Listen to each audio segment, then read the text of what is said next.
রাধে রাধে সবাইকে। আজ ছিল 20 ডিসেম্বর আমার জন্মদিন। তো রাত্রি 12টার দিকে আমার দিদি আমার জন্য কেক নিয়ে এসেছে। আমার আজকে খুবই স্পেশাল স্পেশাল ফিল হচ্ছে। তো এখানে না আমার দিদি সলাই খুঁজে পাচ্ছিল না, কি জানি বলছিল, দেখা যাবে এরকম কিছু একটা। তারপরে এখানে স্পার্কেলটা জ্বালিয়ে নিই, তারপরে এখানে সবাই ছিল।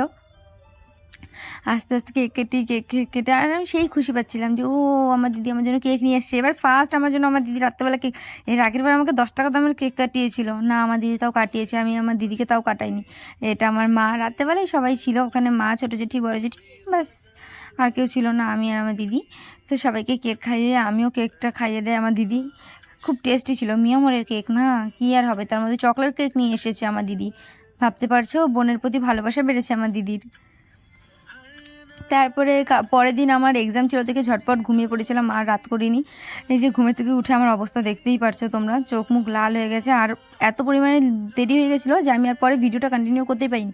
পরে কলেজ যাওয়ার সময় ভিডিও করছিলাম, দাদার সাথে কলেজ গিয়েছিলাম একটু, কারণ অনেক লেট হয়ে গেছিলো। আর চোখ ডলতে ডলতে আমি কলেজে, এক্সাম ছিল আজকে, এক্সামটা আমার এত বাজে গিয়েছে। তারপরে আমার মুখে হাসি দেখেছো বান্ধবীদের সাথে, বাবা না হাসলে এরা এমন খেলাবে, কি আর বলবো তোমাদেরকে, বলার বাইরে। তারপর এদের সাথে একটু দেখা টেকা করে একটু বাড়িতে চলে আসি, কারণ ঝটপট আমরা আবার ঘুরতে বেরোবো। বাড়িতে এসে আমি আর আমার দিদি, এই যেটা আমার পাশের বাড়ি ভাস্তা, ওকে একটু দোকানে নিয়ে গিয়েছিলাম চকলেট কিনে দেওয়ার জন্য। আর এই যে আজকে আমার বার্থডে ড্রেস, আমি আর দিদি এই যে ঘুরতে বেরিয়ে গিয়েছি, একটু এদিক ওদিক থেকেই ঘুরে এসেছিলাম, বেশি দূর যাইনি। তারপরে সন্ধ্যার দিকে আমার বান্ধবী আমার জন্য কেক নিয়ে আসছে, আবার আমার নিজেকে সারপ্রাইজ, মতলব কি বলবো, এত খুশি খুশি মনে হচ্ছিলো যে বাবা বাবা আজকে আমি কতগুলো সারপ্রাইজ পাচ্ছি, যে না বলে হুটহাট করে কেক নিয়ে আসছে। তারপরে সবাইকে ডাকলাম, ডাকার পরে মা আশীর্বাদ করে নিল প্রথমে আমাকে। আবার আমার মা আমার 2 গালে হাত দিয়ে চুমু খাচ্ছে, দেখছো তোমরা।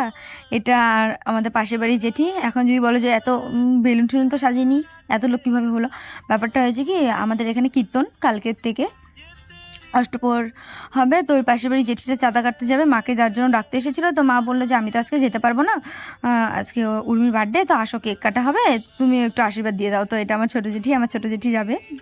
তো আর আমার ছোটো জেঠি উলু চোকার দিতে পারছিল না দেখে আমি উলু চোকার দিয়ে দিচ্ছিলাম, আর জেঠিটা বলছিল কি হলো তুমি দিচ্ছ না কেন, তারপরে আমি বললাম যে না জেঠি আগের থেকে দিতে পারে না দেখে দেয়নি। আর আমার এত লজ্জা লাগছিলো, কারণ ভিডিও করতেছিল কীরকম লাগবে আমার মুখটা দেখে, আমি তাই জন্য ঢেকে ঢেকে উলু চোকার দিচ্ছিলাম। তারপরে সবাই আমাকে এক এক করে আশীর্বাদ দিয়ে দেয়, তারপরে আমি কেকটা কেটে সবাইকে কেকটা খাইয়ে দিই। আর আজকের ভিডিওটা একটু বড় হবে, বাস এতটুকুই, কারণ কি অনেক বড় না, সারাদিনের ব্লগ ছাড়া হচ্ছে, যার জন্য একটু বড় হবে। ভিডিওটা 2টা পার্টে থাকবে, প্লিজ সবাই একটু চেক করে দেখে নিও, লাইক কমেন্ট শেয়ার করে দিও। তো মা আমাকে কেক খাইয়ে দিল, আর দেখছো সবাই রেডি হয়ে বসে আছে। আমরা আবার ঘুরতে বেরিয়েছিলাম সন্ধ্যা 7টার দিকে, আমি, আমার দাদা ভাই, আমার বৌদি ভাই, আমার